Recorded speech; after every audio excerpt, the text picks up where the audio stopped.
Karena Pak Jokowi ini, maaf ya, kalau saya sederhana menyimpulkan karakteristik Pak Jokowi itu dibangun dengan 3 modal dasar politiknya. Pertama, dia tidak punya malu. Kedua, modal nekat. Yang ketiga itu tidak punya malu, nekat. Ada satu yang ketiga yang sering dibicarakan oleh rakyat itu, suka ngeyel, berbohong, berwatak pembohong. Jadi tidak punya malu, modalnya nekat, tabrak sana, partai yang membesarkan dia berbalik, dia nekat nabrak, berhadapan, dan dia jago berbohong. Itu muncul di ruang publik, bacaan rakyat dalam kesadaran melihat Jokowi seperti itu. Jadi kalau dia insaf secara politik, dia dapat hidayah, agak susah. Dua-dua ini sudah tidak berlaku lagi.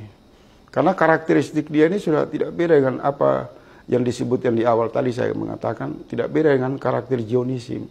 Orang-orang yang menyembah kepada perbudakan materialisme, menganggap materi segala-galanya.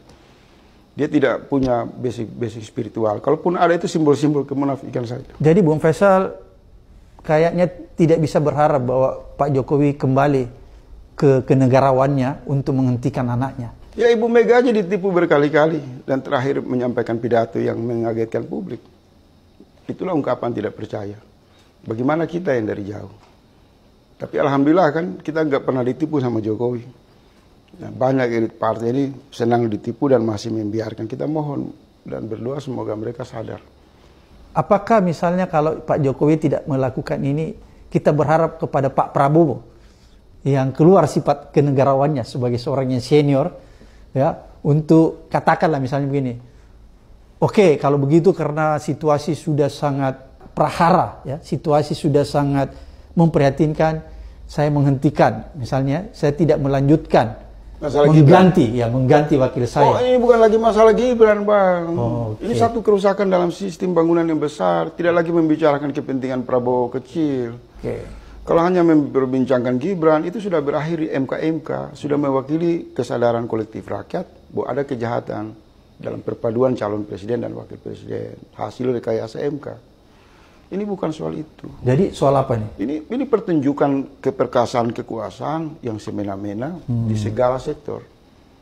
Dan di bidang ruang demokrasi kita tadi ulang-ulang, proyek politik mencuri suara rakyat. Okay. Maka kelasnya itu lebih hina dari orang yang mencuri ayam di kampung.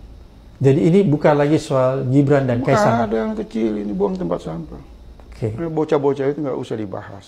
Ini masalah marwah negara, sistem negara, harga diri negara, rasa keadilan bernegara. Itu satu bagian dari cabang-cabang kekuasaan yang terjadi. Masalah perampokan sumber kekayaan alam, penggunaan